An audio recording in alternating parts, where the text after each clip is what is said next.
Perhaps this is an extreme example of folks trying to get a competitive advantage in a space that is highly competitive for students and families. But again, I don't think personally that I'm surprised, and it kind of reinforces the national narrative that we're seeing, that wealthy people have they build the levers of power, and then they're the ones that pull the levers as well. I think the difference here is that Singer was guaranteeing admission to students and families, which is something that prep schools, educational consultants, no one else that I've heard of or are familiar with has guaranteed admission and gone to such great lengths to be able to deliver on that promise to students and families.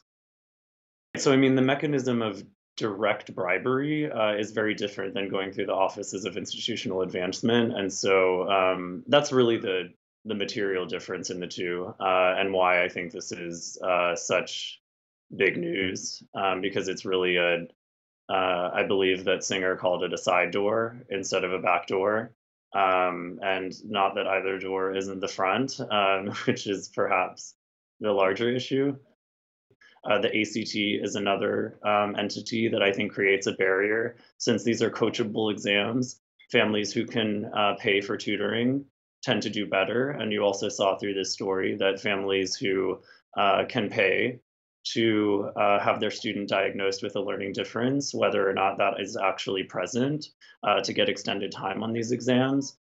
These are all things that I think I'm glad came to light because they're very well known in my profession, but I don't know that that knowledge extends far beyond the nuclear circle of folks who work in education. Or I think that this is a really extreme and unrepresentative sample of what happens, but certainly there are other barriers to admission that hopefully will be dismantled over time, including things like legacy admission.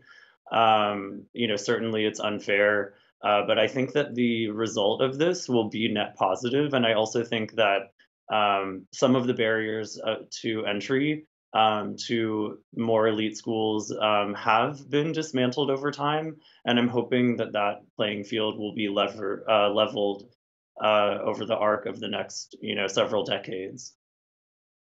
Some students are shoehorned into colleges for which they're not appropriately equipped and can succeed and can get by. I think it can be demoralizing for students, in my experience, to have witnessed that.